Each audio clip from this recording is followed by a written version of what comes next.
Good day, ladies and coronavirus everywhere germs. This is your ticker guy coming at you on the 20th. Well, I see that yesterday's video got I believe, a record percentage for my podcast so far in downvotes. I'm not surprised by that. You know, the truth is kind of a bitch, and nobody really wants to hear it. But I do these podcasts to bring neither alarm or false hope to people. I do them because for the last couple of months anyway, there's been a lot of BS flying around on all sides. One of the pieces of BS that has flown around is that social distancing doesn't actually work. And in fact, I've had people send me things saying, oh, you know, Twitter says that they'll throw you off if you... Well, Twitter's a private business. They can do what they want. But I have never made such a statement. Social distancing absolutely does work. The entire point of it is to suppress R naught below whatever its natural rate would be. And you could take a random pool ball style model. You can code one of those up if you want to. Or you can just sit there with Excel and run an exponential series. And it absolutely does do that particular thing. That's not the question. That isn't the question. The whole point of putting this out there yesterday was not to say that it doesn't work, because it most certainly does work. It's to say that we're having the so-called 15-day thing ridiculously, falsely stated. Now, there are people that are pointing at a few places that I think are quite interesting, and I think that we should pay very close attention to them. One of them is China, which says that they no longer have any community transmission of coronavirus.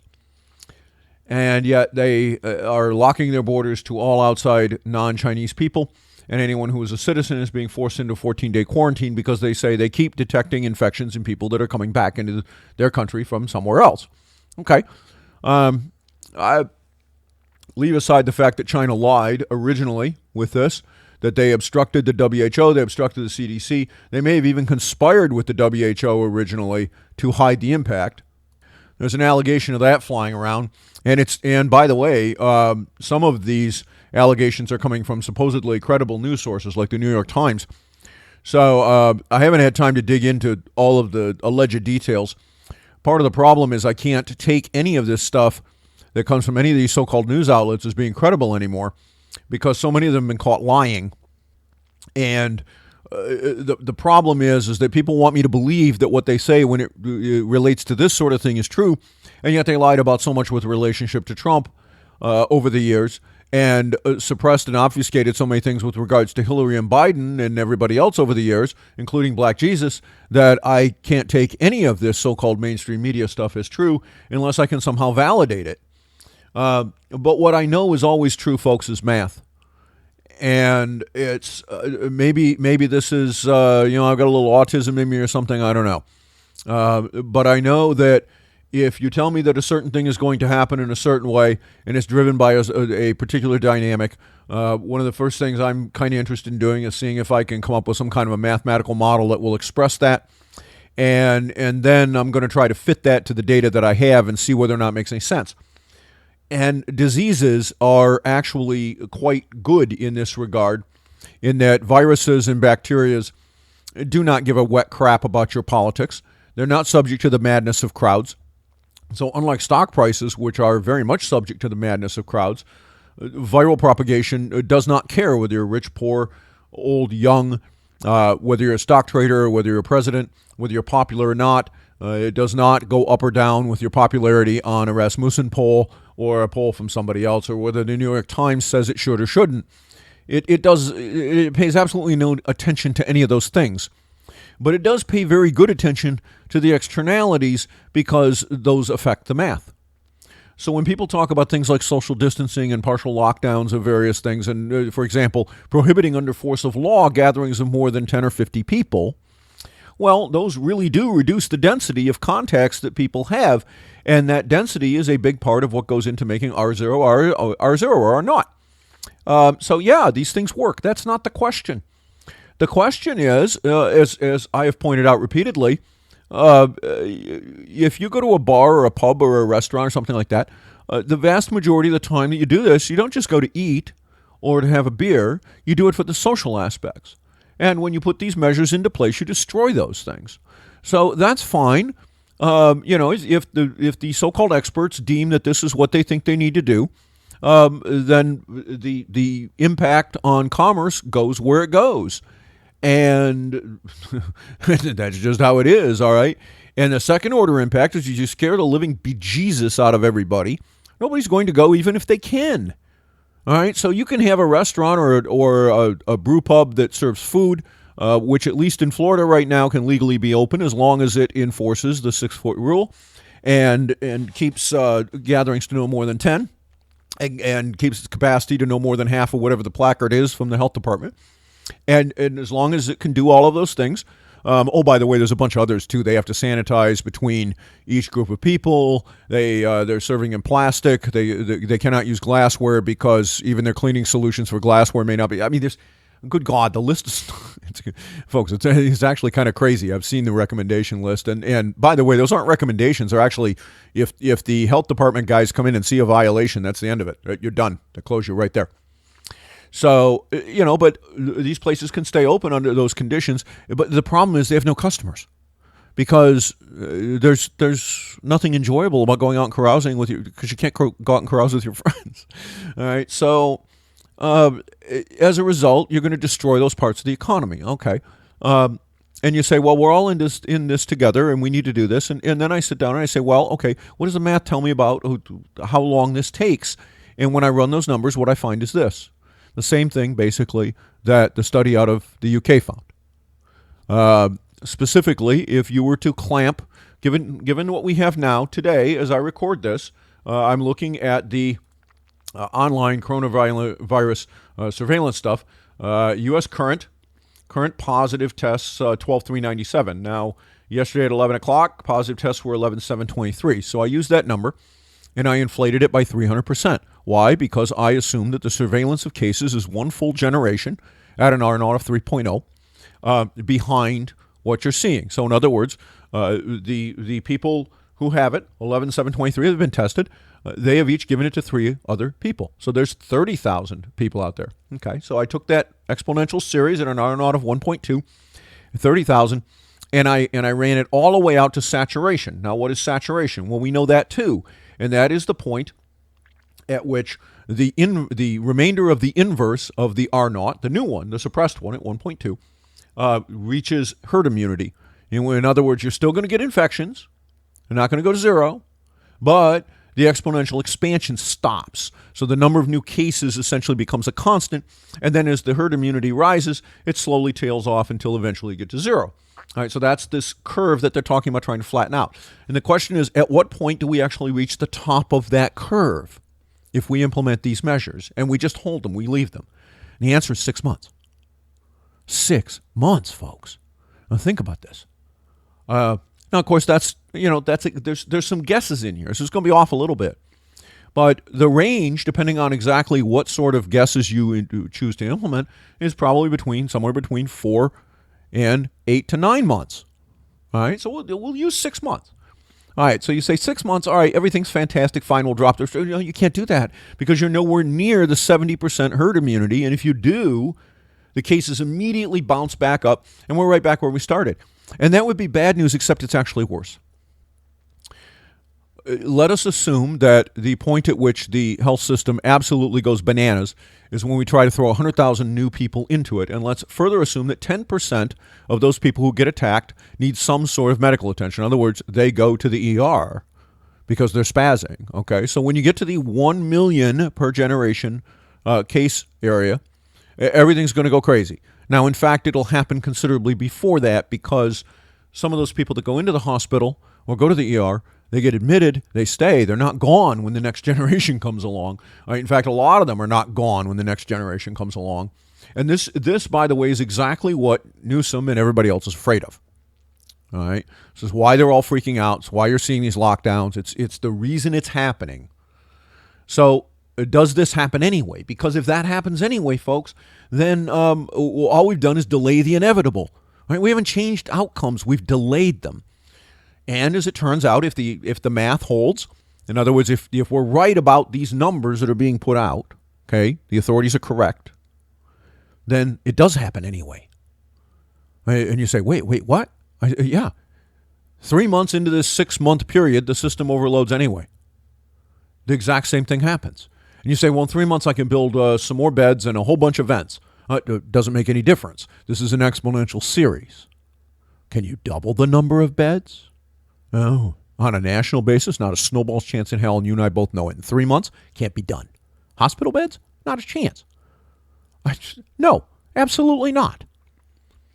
All right. So that's the first problem. Then we get to the second problem, which is the data out of Wuhan. And I'm going to throw this up here. All right. It was in the ticker this morning, but I'm going to put it up here too because some people just do not want to have this pounded into their effing heads. All right. And this is clinical course and outcomes. Now, this is probably the most important piece of information related to what we're going to do and how we should act as a people and where we should target things. It says nothing about quarantines and nothing about lockdowns. It says nothing about whether or not social distancing is effective. It has nothing to do with that. It is simply this. If you end up in the hospital and you're severely compromised, in other words, you can't breathe on your own. You're not getting enough oxygen saturation. This is the point at which pneumonia of any kind gets you. Okay? It is. This is where it gets really bad. And I've already talked about the fact that 50% of the time, if you go on a vent for any reason in a hospital, you do not come out except in a box. You do not survive. And 70% of the time, you don't survive 1 year. So there's a lot of latent deaths that happen after you are on the vent, and then you get off and you go home, and something else that was related to that gets you within the next 12 months. And I haven't run that down to a great degree, but 1 year survival is actually a very useful number because if I go into the hospital for something and I'm all laid up and convalescing or whatever, and I die within a year, the amount of time that I had to convalesce and everything was an awful lot of time that I could otherwise have had. Now, if I really had no choice because I just had a heart attack and I fall over and I was going to be dead right there, well, I guess I take the year, right? But in terms of whether or not somebody is actually more or less okay, that's kind of the marker. Whether you have a permanent impairment or not isn't really the point. The point is, does that impairment, whatever it is, kill you?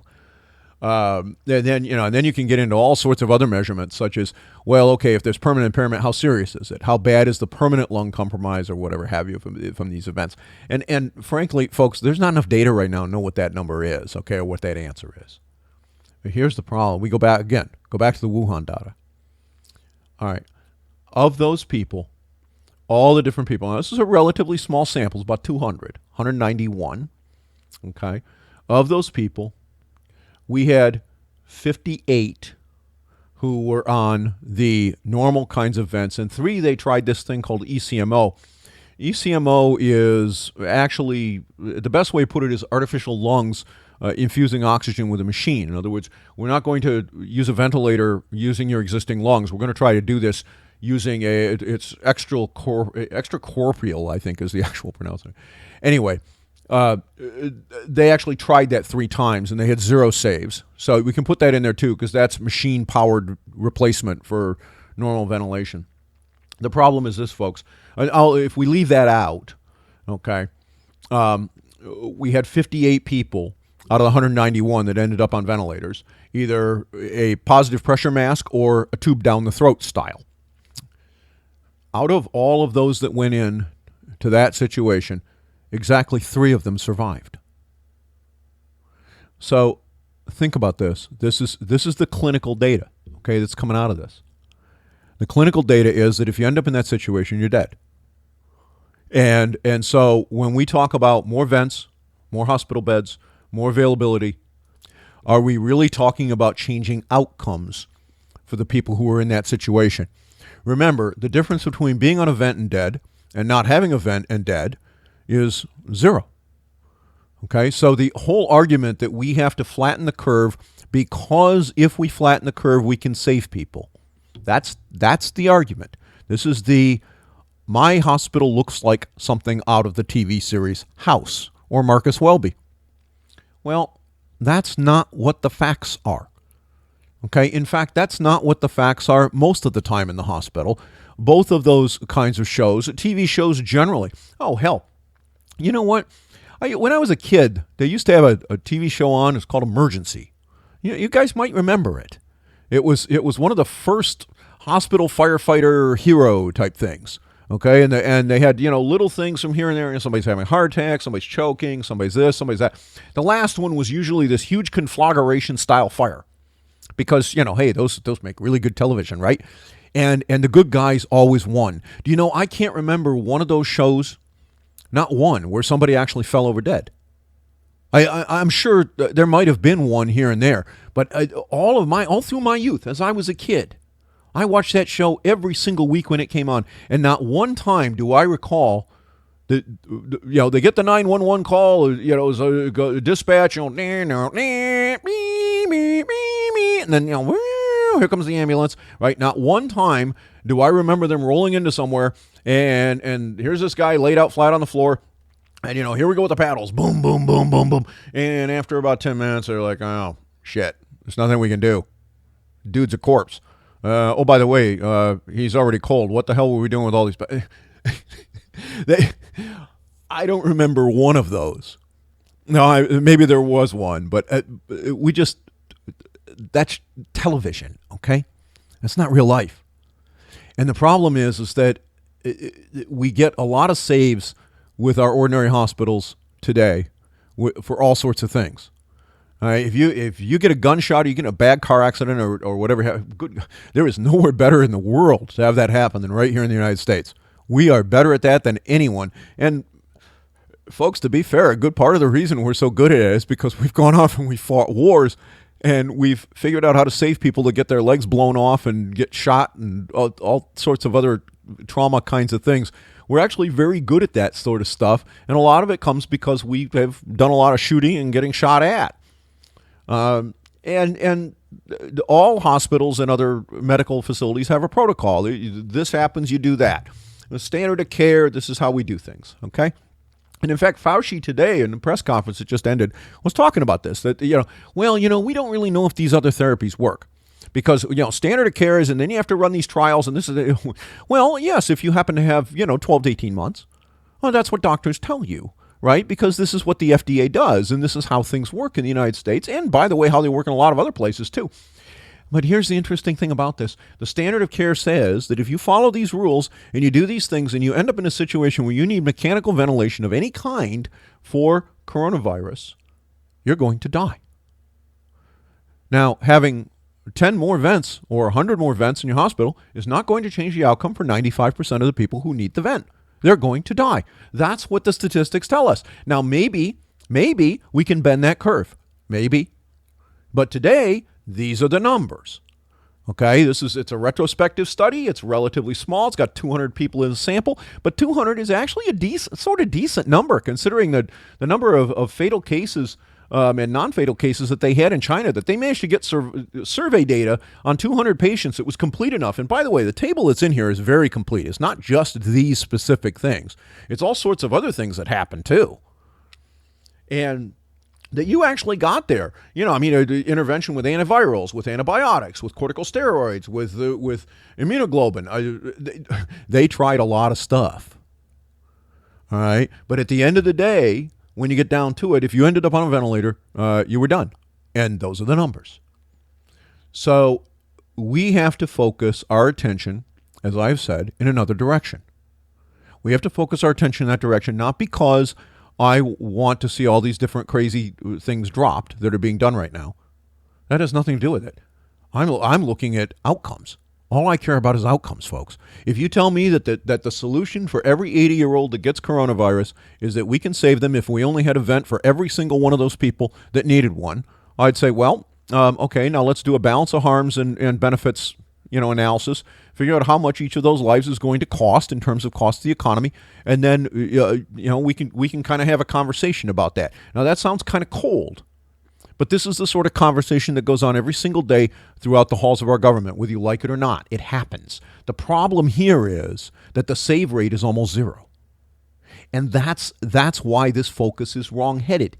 We need to be looking at other things. Now, these drug interventions that all of a sudden out of the middle of nowhere, I'm getting out of channel, back channel reports, folks, that we have hospitals and other medical providers are involved in this that are all of a sudden they're trying to source as much of this hydroxychloroquine as they can get their hands on. Why? Because they're going to use it. Okay, off-label, they're going to use it. You know why? Because over in France, over in the EU, all right, now you probably don't trust China, right? But I probably do trust a doctor over in the European Union.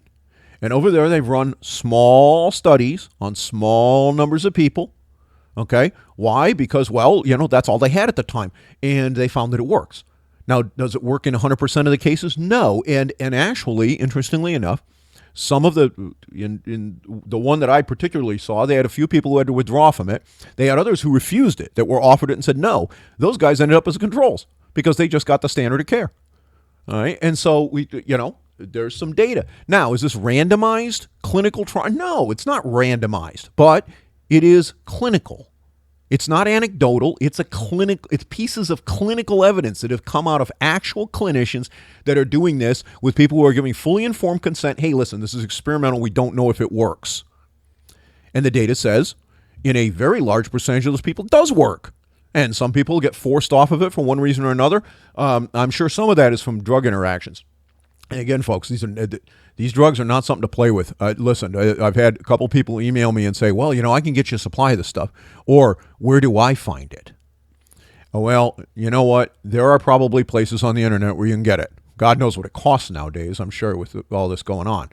But I got to tell you, I would strongly recommend, well, there's a story on the wires this morning about one of the other derivatives of some of these drugs that's used for control of various infections in fish. All of a sudden out on eBay, people are selling this stuff at 5,000% markups. Folks, look, the mechanism of action that these drugs appear to have, specifically this hydroxychloroquine, has to do with modifying the ionic balance inside your cells. All right. This is not a safe thing to play with without medical supervision. Please, I do. Folks, we don't need to have people falling over dead because they had a bad interaction with this stuff with something else they're taking. And the list of drugs that are known to interact with this is quite long. All right. So, no, not without medical supervision. You're crazy. Just crazy to get involved in that. All right. Don't do it. You're nuts. It's dumb. It's really, really effing dumb. And doing dumb things is a great way to end up in worse trouble than if you did nothing. But is this another tool in the box? Yeah, it's another tool in the box. Is it proved to work? No. Will we get there? Probably. When are we going to get there? I don't know. Now, I want to add something else to this, and I'm not done with the investigation on it yet, but I'm getting very suspicious because, as you know, the other videos I put up here, I'm a math guy. Okay? Now, realize that China claims that they have no exogenous or endogenous within their country cross-infection going on. All the people that they've caught lately, in the last week or so, and as they've now lifted the quarantines in Wuhan, everybody's going back to work, supposedly, so they say. Of course, they threw out all our journalists, so we can't verify all of this. But assuming that they're telling the truth, that's an assumption, all of a sudden, their infection rate has essentially gone to a near zero. The problem with this assumption is that even if you were to stamp out R naught to below 1.0, that doesn't mean that there are no people with the virus who give it to someone else inside your country. That doesn't happen inside of a couple of weeks. Okay, we have flu infections that go on during the summertime. It's not real widespread, but it's there. And as soon as you drop those procedures, if that is what's been suppressing R naught, it's going to come right back. And that's going to happen until the herd immunity in your population reaches approximately 70%. That's assuming that the R naught is real. It's also assuming the R naught is not a binomial. In other words, there isn't two or a trinomial. There are not multiple components to it that are under independent or somewhat independent control. I made a statement the other day on a forum that I believed that this thing was a binomial. I'm starting to think not only is it a binomial, but there's maybe another aspect to this too. And as I said, I'm still working the math on this, and that is the silent attack rate. Now, we know it exists for this disease. Okay, and here is the other thing that's important to remember about coronavirus. Or as I've taken to the Wuhanic plague, is that there are a very substantial percentage of people that get it, they test positive, and they never show symptoms. And we've seen a lot of screaming in the media about celebrities that test positive, but they're asymptomatic. Okay, basketball players and things like this. This leads to some questions, because generally speaking, you will not get a viral disease without having some kind of symptom of it. Secondly, most viruses, when you can transmit them when you're highly infectious to others, is when you are symptomatic. This one's unique in that we know that you can transmit it well before you show any symptoms at all. So this leads to a second conundrum, in that if you open your borders back up and you surveil people on the way back in, okay, you're going to find a lot of negatives that in fact are positives. No fever, no symptoms of any kind. You could even test all of those people, and some of them would be negative because they've taken a virus exposure, but their viral titer is too low to register on the test. All right? So this leads to another question. Are the tests, there's two possible answers to this. All right?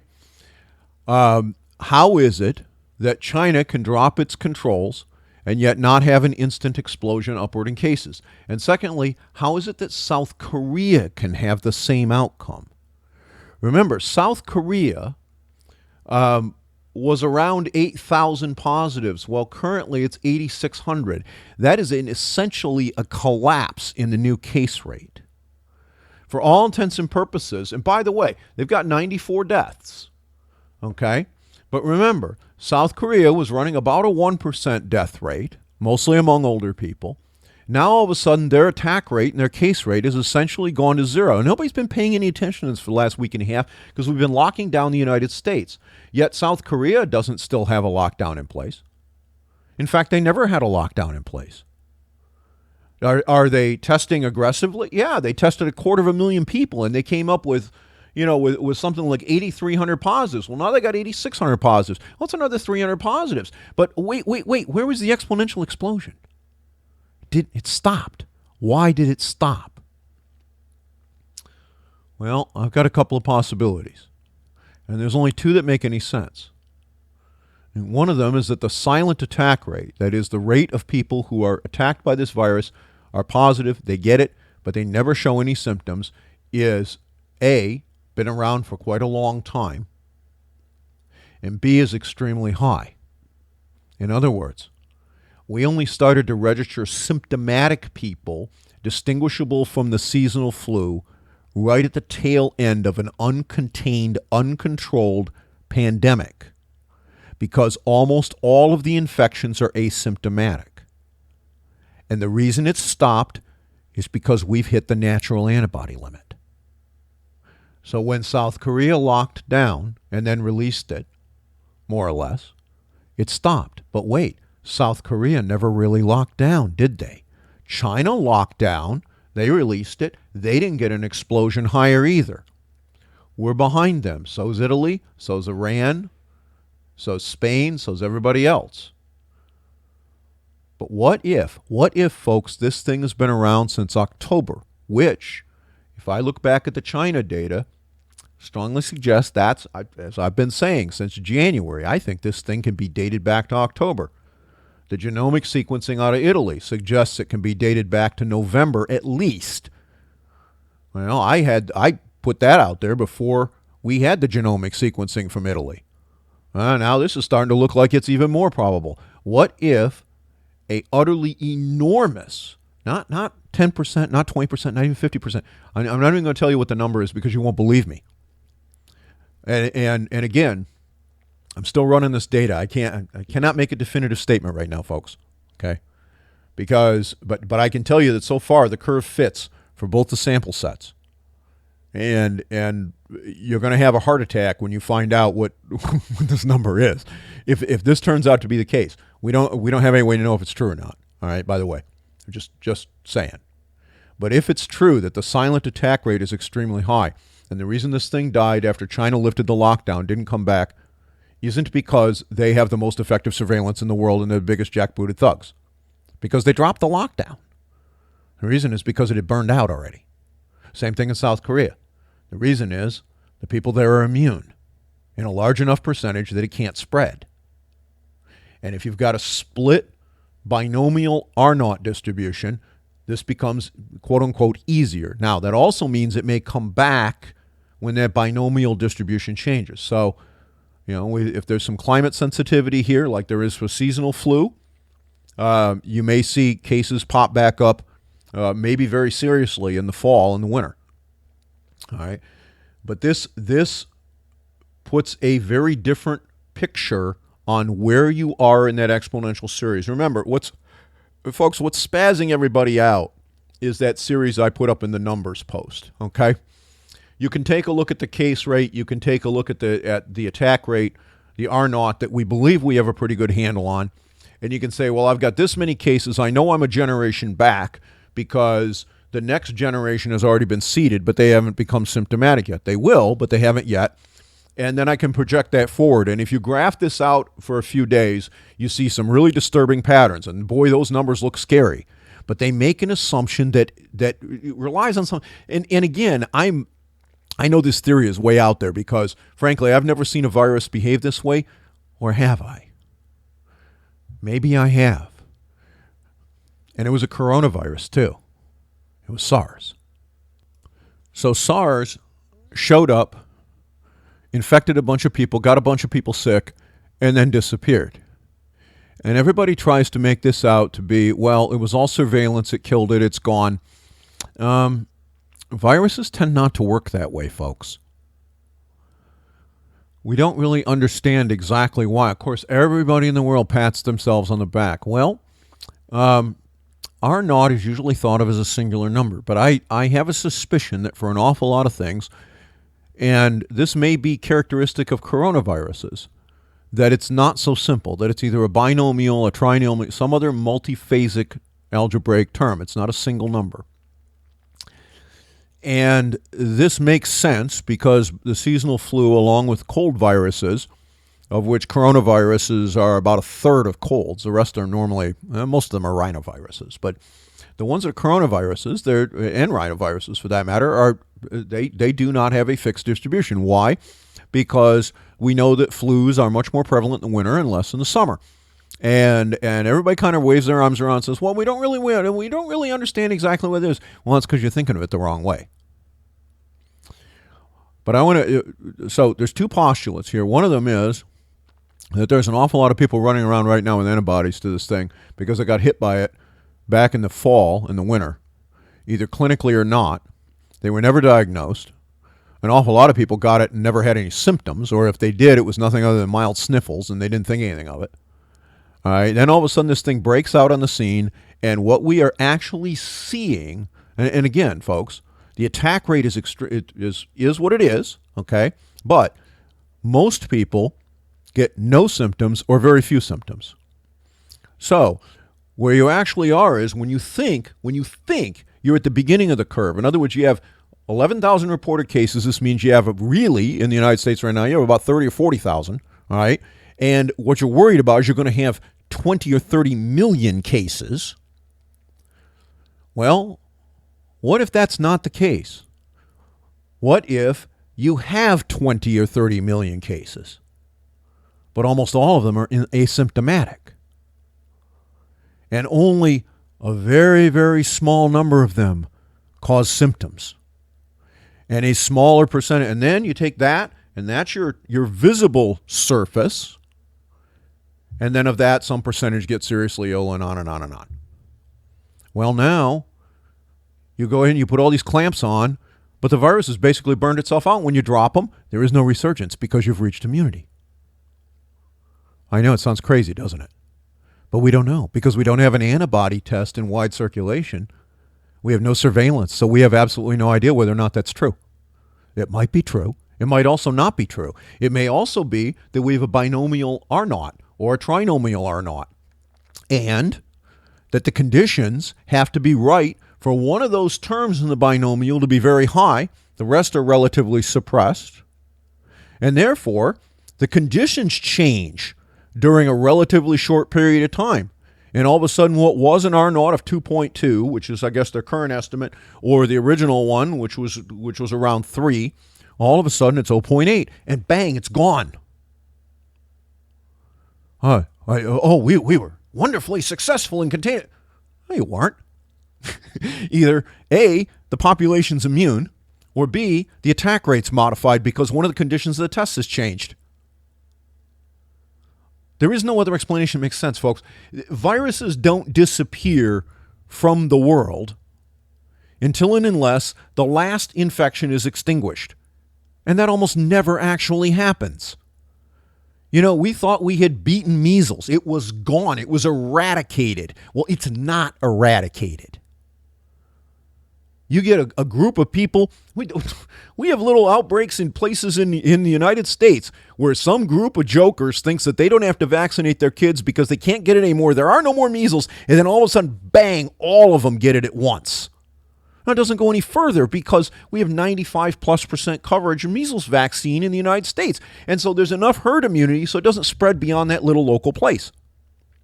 But the virus is not gone. Viruses are almost never completely gone. I can't tell you how many times I've heard somebody from the WHO, we have beaten blah, and then all of a sudden, oops. That's because it's just the way they work, folks. It only needs one reservoir somewhere and it comes back. So why have we seen these outcomes? And again, I don't believe China's numbers, okay? I don't believe any of it. China is a bunch of liars. I have a lot more trouble believing that South Korea is concealing this. Much, much more trouble. And one of these two things is likely correct. But both of them mean that there is a real cost that's being incurred here that may not be justified. But we ought to go find out what the situation is. Listen, 15-day pauses and things like this, the economic damage that's already been done is severe. But if you actually are going to try to maintain suppression until we either have a vaccine or an effective treatment that we can actually prescribe to people on an ongoing, all-the-time basis without taking the risk that we're wrong, okay? And remember, the stuff with the anti-malarials, hey, it looks really good in very small, uncontrolled studies, okay? You got a control group, but it's not double-blind. I mean, all the normal protocols that you use, we don't have those things yet. Nonetheless, it looks good. But let's think about this. What if you're wrong about this? All right? And then you get your 15 days, and you still got this, but you're not sure where you are. Where do you call the game? Where do you say, you know what? We're not going to get 53 million infected people in California, like Newsom said. And the reason we're not going to get 53 million infected people in California is because they've already been infected. It's not because they can't get infected or because the conditions in the binomial have changed, and the total attack surface, the total R naught, is now below 1. And at the point that happens, community transmission does not occur. Sure, you still get a case here and there. Folks, I can't tell you that this is a correct view, okay? I can only tell you that the mathematical modeling that I've done, that I've sat down with, and I've tried to figure out why is it that South Korea didn't immediately have cases explode? Because remember, they did not drop hard quarantines on everybody. Yeah, they isolated everybody who was positive, but they didn't do the kind of things we're doing now. And yet, look at the numbers. There's an explanation for this, and the explanation is found in math. And we ought to figure out what they are before we trash what's left of the American economy. Let me take a guy. And that's where it is.